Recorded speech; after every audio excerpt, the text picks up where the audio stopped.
I was recently watching a video from Bob Worldbuilder where he goes through a lot of the old 4th edition promotional videos and from both before and after its release.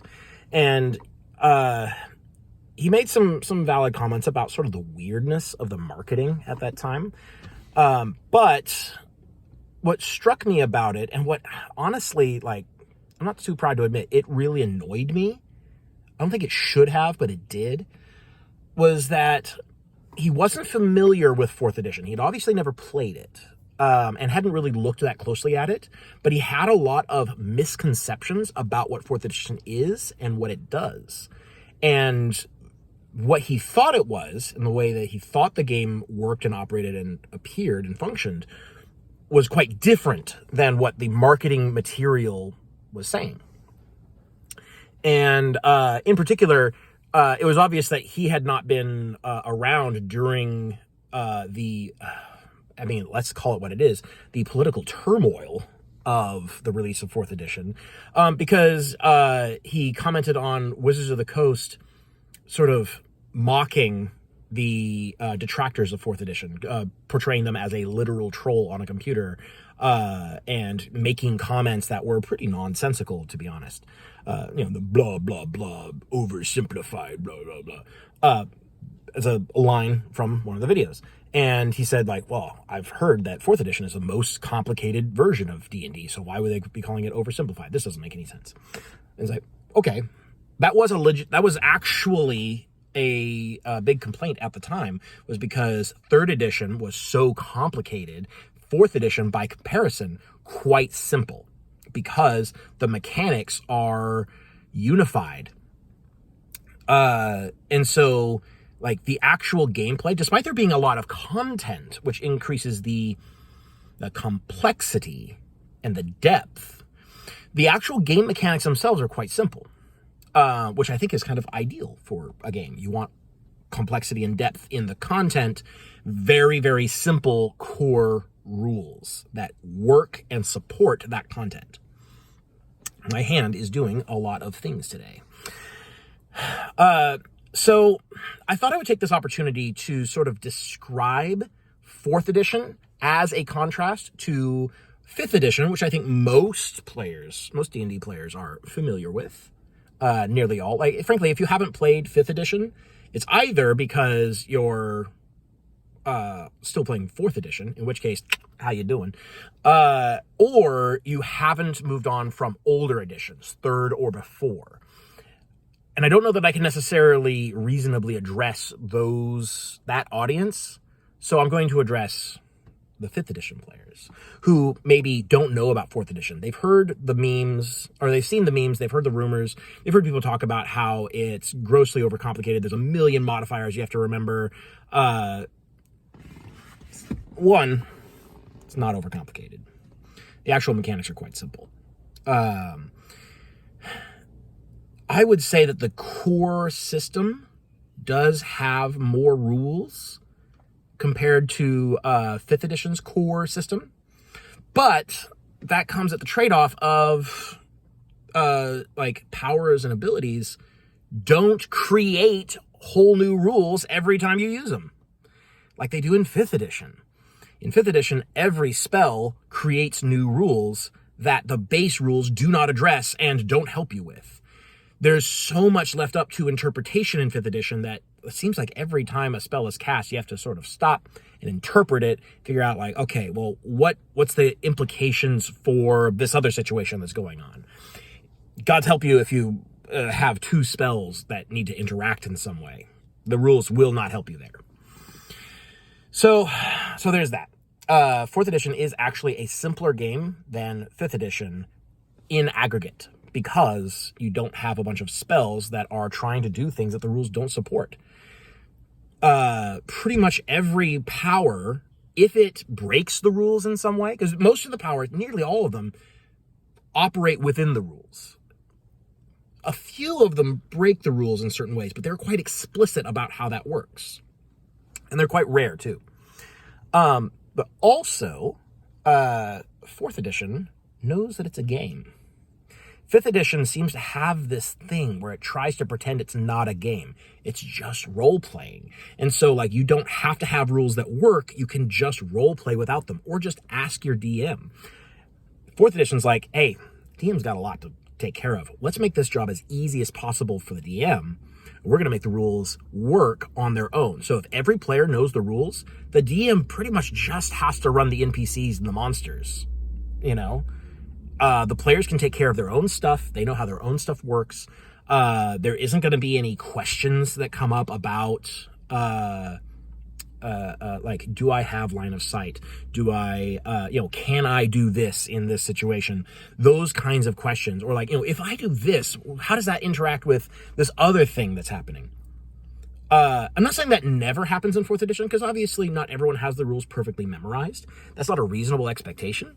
But if that were to happen in 4th edition, then that would be the result. Whereas in 5th edition, you can know the rules backwards and forwards, and there's still like questions about like, how is this going to interact? And you have to check with your DM, and that's a lot of extra load that the DM has to take care of. And I don't like that. I don't like that at all.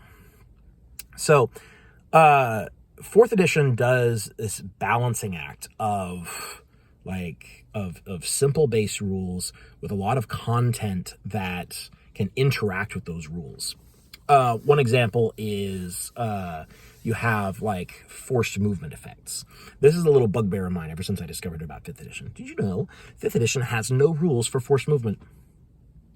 They don't exist. Push and pull are not defined in 5e's rules.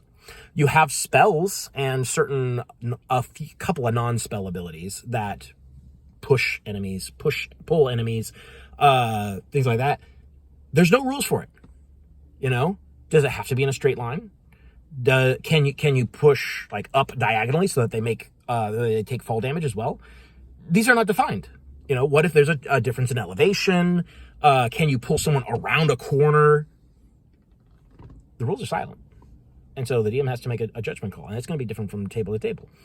4th edition says, all right, when you push, every space that the target moves must take it further away from you. When you pull, every space must bring it closer to you. When you slide, can move in any direction. Easy peasy.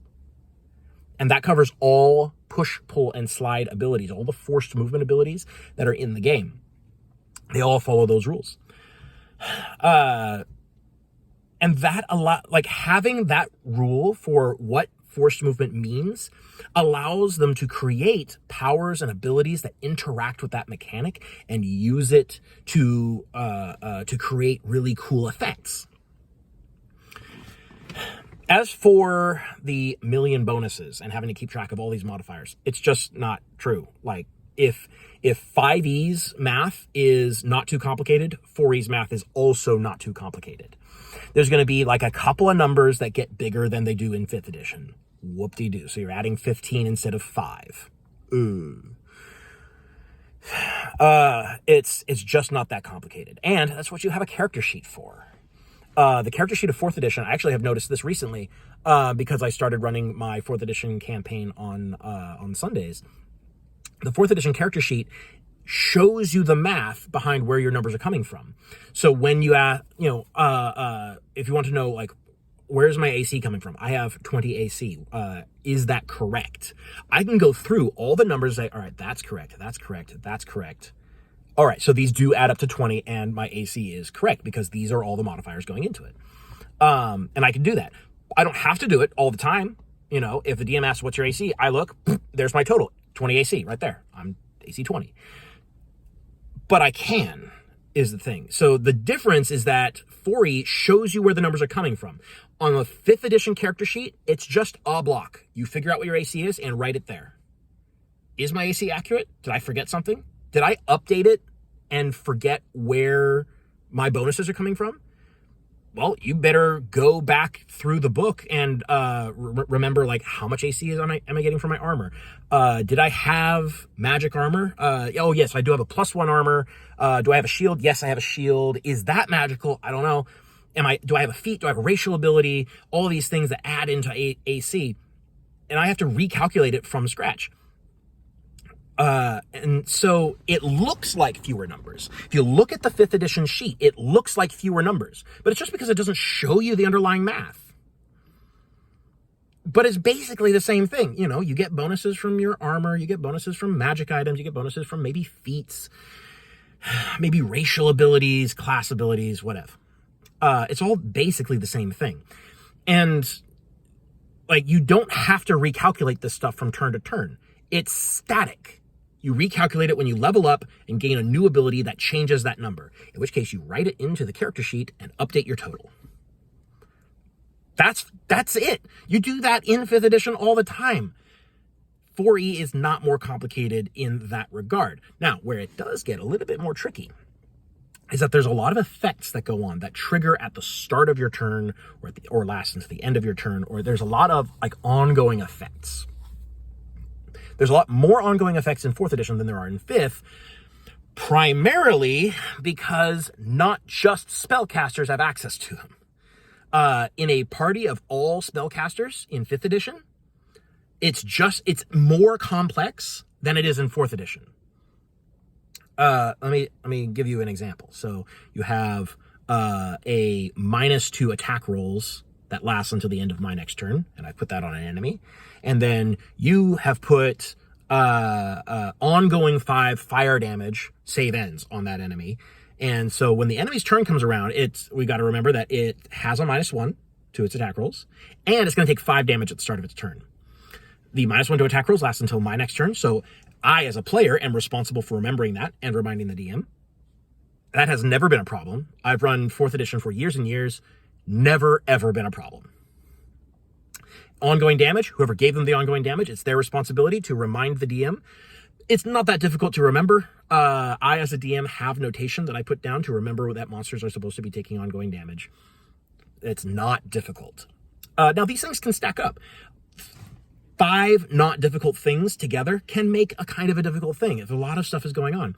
That's pretty uncommon, to be honest. It's pretty uncommon, except in boss fights, when you have like one big solo monster and everyone's throwing all of their effects on it all the time. Sure.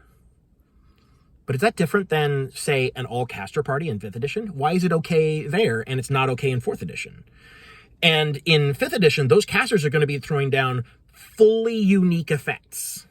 You know, one of them's trying to putting down difficult terrain. You have to save against it or become entangled. Someone else is throwing down a moonbeam, so save against ongoing damage. Someone else has spirit guardians up, so you're going to take more damage at the start of your turn, save for half, and your movement is halved while you're in it, plus the difficult terrain from the web. You know, like, all of this stuff is still going on if you have a party of all casters, and you have a reason for them to go nuts on this enemy, which is going to happen as often or more often in 5th edition than it is in 4th. So I would say that the argument that 4th edition is more complicated than 5th, even at its peak, is unfounded. I would say it is on average more complicated because many 5th edition parties contain characters that don't cast spells. In which case, those characters are just doing basic attacks. But guess what? You can do that in 4th edition. If that's your jam, you absolutely can. You can do it a little bit better if you take an Essentials character, which I don't recommend. But you can take any character and walk up and do a basic attack. It's not effective. It's not effective in 5th edition either. Like, you're not really interacting with the game in either edition when you do that. The difference is that 4th edition recognizes this, and it knows that players generally want to be effective, and so it gives them the tools to do so. Whereas in 5th edition, it says, you're not casting spells. You better do a basic bunk. Oh, you hit. Do a little bit of damage. Hurrah. Moving on. And that is the only reason why 5th edition is considered to be a simpler system than 4th, and why 4th has a reputation for complexity. Because its baseline complexity is higher than 5th edition's, because 5th edition doesn't assume that everyone is a spellcaster, or that everyone has tools with which to interact with the enemy and the battlefield. 4th edition does. So that's my little rant on why 4th edition is not more complicated than 5th, and why it has a lot of unfounded reputations that come from memes from people who have never played the game, or people who deeply misunderstand the game, and people who think that 5th edition is something that it is not. 5th edition is not simple. 5th edition has simple options that are bad, but if you want to play the game at the same level, you're going to be casting spells, which means you're going to actually be creating more complexity than you would in 5th, than you would in 4th, rather. So I would say the next time you see a meme about 4th edition, maybe don't jump right on that bandwagon, because most of the perceived problems with 4th edition, most of the sins of 4th edition, as I like to say, are any sin that 4th edition commits is committed the same or worse by 5th. And that's just a fact. And that's, by the way, only referring to the actual game system itself, not referring to the environment around which it was published. I do think that 4th edition's release rate was too fast, which is still better than 5th edition's release rate of books, which is way too slow. But also there's like the GSL fiasco and that kind of thing, which 5th edition, kind of like with OGL 1.2, like it's kind of the same thing, but it was released under a different license. But for us nowadays, we don't have to worry about third-party content. No one's publishing for 4th edition, so it doesn't matter. The GSL does not matter to anyone. The 4th edition could become fully public domain today, and it wouldn't make a difference. No one's publishing for it. It is a complete, finished game, such as it is. But the actual gameplay mechanics itself, 4E doesn't do anything worse than 5th edition, and it does a lot of things better. That's my opinion anyways. You're free to disagree. But I think from just a game design perspective, there really is no defense for shitting on 4th edition if you don't shit on 5th edition with as much or greater gusto. And shitting with gusto it can be cathartic.